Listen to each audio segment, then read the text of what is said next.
दोस्तों कैसे हैं आप सब। उम्मीद करता हूँ भाई आप लोग अच्छे होंगे, बढ़िया होंगे। दोस्तों अक्सर इस बात को लेकर बहस छिड़ी रहती है कि दुनिया में कौन सा धर्म सबसे पुराना है। ज्यादातर धर्म के अनुयायियों का यह मानना है कि उनका धर्म ही सबसे पुराना है और सभी धर्म अपने प्राचीन ग्रंथों और पुराणों का हवाला देते हुए अपने धर्म को सबसे पुराना बताते हैं। लेकिन असल में सबसे पुराना धर्म कौन सा है, इस बात का पता भाई कैसे चलेगा? ये जानने के लिए हमें इतिहास के बारे में विस्तार से जानना होगा और साथ ही सभी धर्मों की शुरुआत कहाँ से हुई, इस बारे में भी हमें जानकारी होनी चाहिए। तभी ये फैसला हो पाएगा कि आखिर सबसे पुराना धर्म कौन सा है। सभी धर्मों में दोस्तों एक बात जो समान देखने को मिलती है वो ये है कि हर धर्म ये कहता है कि दूसरों के साथ अच्छा बर्ताव करो। सभी धर्मों में खास प्रकार की शक्ति, देवता, भगवान या अल्लाह का जिक्र किया गया है जिन्हें सुप्रीम माना गया है। इस धरती पर मनुष्य युग की शुरुआत कैसे हुई, इस बारे में इस्लाम धर्म के लोग कहते हैं कि हजरत आदम अलैहिस्सलाम और अम्मा हव्वा धरती पर जन्म लेने वाले पुरुष और स्त्री थे। ईसाई धर्म में आदम और ईव का जिक्र मिलता है तो वहीं हिंदू धर्म में स्वयंभू और शत्रुपा को धरती का पहला जोड़ा बताया गया है। यानी कहीं न कहीं सभी धर्मों में कही जाने वाली बातें एक जैसी ही हैं। सभी धर्मों में दूसरों की मदद करना, दान पुण्य करना और अच्छे कार्य करने को भी कहा गया है। लेकिन आज की इस वीडियो में हम आपको ये बताएंगे कि आखिर दुनिया में सबसे पुराना धर्म भाई कौन सा है। लेकिन इसके लिए दोस्तों वीडियो को अंत तक देखना पड़ेगा, ठीक है? तो आइए शुरू करते हैं आज की इस इंटरेस्टिंग वीडियो को। सबसे पहले हम साइंस और इतिहासकारों के नजरिए से समझने की कोशिश करते हैं कि दुनिया का सबसे पुराना धर्म कौन सा है। जिस समय दोस्तों मानव सभ्यता की शुरुआत हो रही थी और लोग धीरे धीरे सिविलाइज्ड और समझदार हो रहे थे,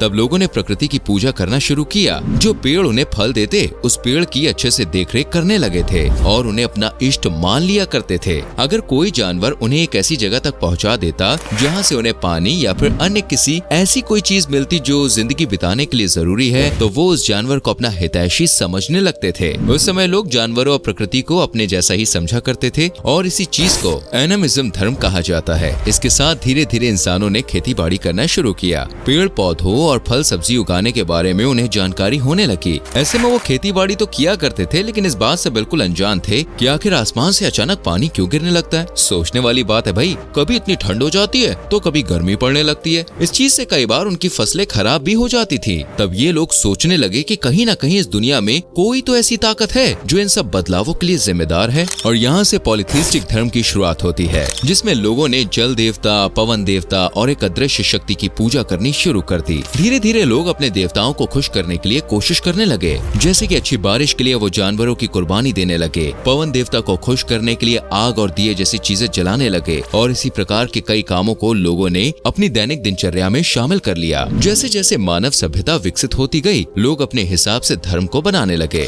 मोनोथीइज्म और पॉलीथीइज्म की शुरुआत होने लगी और अलग अलग साम्राज्यों और सभ्यताओं में अलग अलग देवताओं की पूजा होने लगी। आपने दोस्तों रोमन गॉड्स के बारे में तो सुना होगा और इनकी कई सारी तस्वीरें भी आपने देखी होंगी। साथ ही माया सभ्यता और मिस्र की सिविलाइजेशन में भी अलग अलग देवताओं को पूजा जाने लगा। तब दुनिया में कहीं पर भी लोग धर्म या जाति के नाम पर लड़ा नहीं करते थे। एक सभ्यता में कई देवताओं की पूजा का भी रिवाज था। लोगों का ऐसा मानना था कि भगवान के रूप अलग अलग हो सकते हैं लेकिन ईश्वर असल में एक ही है। पर जब लोग और ज्यादा समझदार होने लगे या फिर आप इसका विपरीत भी मान सकते हैं, तो कुछ लोगों के दिमाग में ये बात आई कि उनके देवता ही भाई सर्वश्रेष्ठ है और पूरी दुनिया के लोगों को उन्हीं की पूजा करनी चाहिए। यहाँ से मिशनरी धर्मों की शुरुआत हुई है जो आज तक चली आ रही है। ये तो हुई इतिहासकार किस प्रकार धर्म की उत्पत्ति मानते हैं, लेकिन आज के समय में इस्लाम, हिंदू और ईसाई धर्म के लोग इन बातों पर सहमति नहीं जताते। ये सभी अपने धर्मों को सबसे पुराना बताते हैं। हिंदू धर्म को सनातन धर्म माना जाता है, यानी जब से इस पृथ्वी पर जीवन की शुरुआत हुई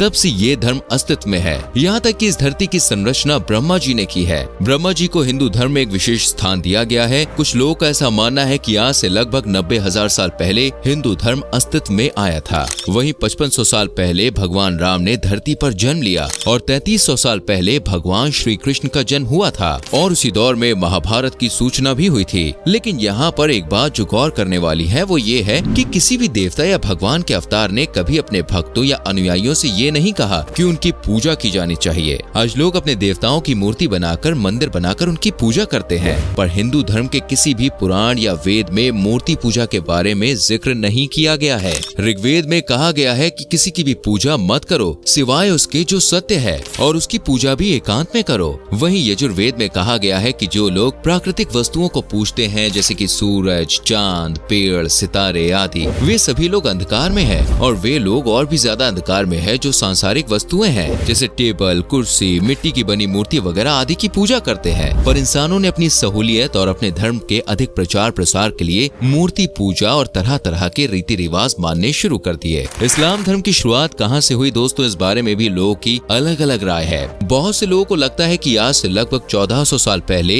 हजरत पैगंबर मोहम्मद साहब ने इस्लाम धर्म की शुरुआत की थी, लेकिन ऐसा नहीं है। पैगंबर मोहम्मद साहब का जन्म हुआ 571 ईस्वी में, लेकिन इस्लाम धर्म उनके जन्म से काफी पुराना है, इतना पुराना कि आप सोच भी नहीं सकते। इस्लाम धर्म के अनुयायियों का भी ठीक वैसा ही मानना है जैसा हिंदू धर्म के अनुयायी मानते हैं। यानी इस्लाम धर्म की शुरुआत पृथ्वी पर मानव जीवन के समय से ही बताई जाती है। अल्लाह ने हजरत आदम अलैहिस्सलाम और अम्मा हव्वा को धरती पर भेजा था और यहीं से पृथ्वी पर जीवन चक्र की शुरुआत हुई थी। उस समय हजरत आदम सिर्फ एक ईश्वर या अल्लाह की ही उपासना और इबादत किया करते थे और अपनी आने वाली पीढ़ी को भी उन्होंने ऐसा ही करने के लिए कहा। लेकिन धीरे धीरे शैतान ने लोगों को गुमराह करना शुरू कर दिया और लोग सत्य की राह से भटक गए। हजरत आदम अल्लाह के पहले नबी थे और उसके बाद 1,24,000 ऐसे ही नबी अल्लाह ने धरती पर भेजे, जिन्होंने धरती पर इस्लाम धर्म का प्रचार प्रसार किया। इस्लाम धर्म की सबसे पवित्र किताब कुरान है, जिसमें इन सब बातों का जिक्र मिलता है। इस बात से दोस्तों ये तो साफ है कि इस्लाम धर्म 1400 साल नहीं बल्कि इससे कहीं ज्यादा पुराना धर्म है।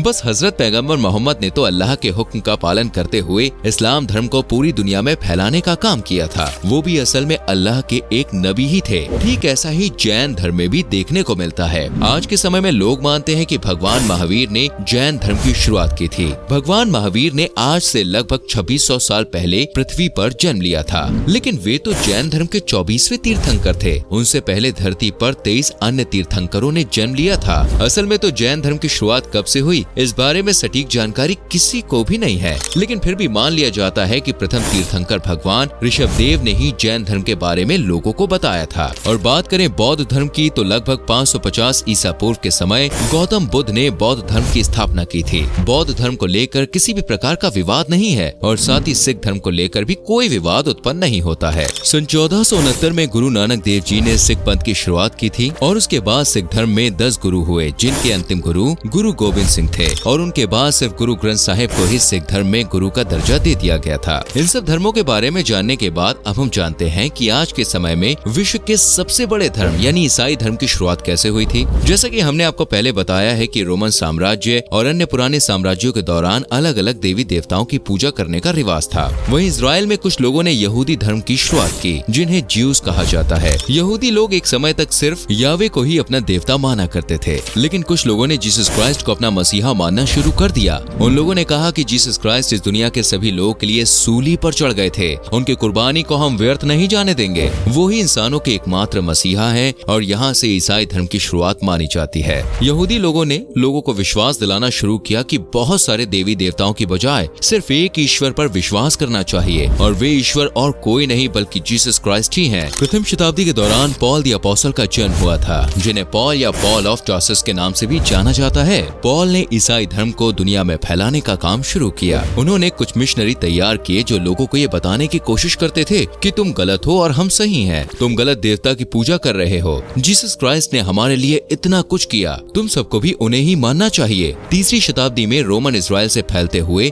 ये धर्म रोमन साम्राज्य तक पहुंचा और 312 AD में रोमन एम्परर कॉन्स्टेंटीन ने शपथ लेकर ईसाई धर्म कबूल कर लिया, यानी वो बैप्टाइज हो गए थे और यहाँ से क्रिश्चियनिटी धर्म ने एक नया मोड़ ले लिया। इस घटना को पूरी दुनिया the Triumph of the church के नाम से जानती है। अभी तक लोग सिर्फ जीसस और उनकी टीचिंग्स को ही फॉलो किया करते थे, लेकिन फिर कुछ लोगों ने कहा कि जीसस ने हमारे लिए इतना कुछ किया है, हमें भी उनके लिए कुछ करना चाहिए, उनकी प्रार्थना करनी चाहिए और चर्च बनवाने चाहिए। साथ ही कुछ रूल्स एंड रेगुलेशंस भी धर्म के साथ जोड़ दिए गए और इन सभी को मानने वाले लोग रोमन कैथोलिक्स कहलाए गए। वहीं दूसरी ओर कुछ लोगों ने चर्च और जीसस की मूर्ति बनवाने का विरोध किया। उन्होंने कहा कि जीसस को दिल से याद करना चाहिए, ये सब कुछ आडंबर है और जीसस ने कभी नहीं कहा कि आप उनके लिए ये सब करो। और इस दूसरे गुट के लोगों को प्रोटेस्टेंट्स कहा गया। आज भी दुनिया भर में ईसाई धर्म के लोग दो गुटों में बटे हुए हैं और कई बार इन दोनों गुटों के बीच काफी लड़ाई झगड़े भी देखने को मिलते हैं। 16वीं 17वीं शताब्दी के दौरान दोनों गुटों के बीच कई युद्ध हुए, जिनमें हजारों लोगों की जान चली गई थी। दोस्तों, सबसे पुराना धर्म कौन सा है, इस बात पर बहस करने से अच्छा है कि आप मानवता धर्म को अपनाएं। यकीनन किसी भी धर्म में दूसरों की जान लेना, जबरन लोगों का धर्म परिवर्तन कराना या फिर धर्म के नाम पर दंगे फसाद करना ऐसा नहीं कहा गया है।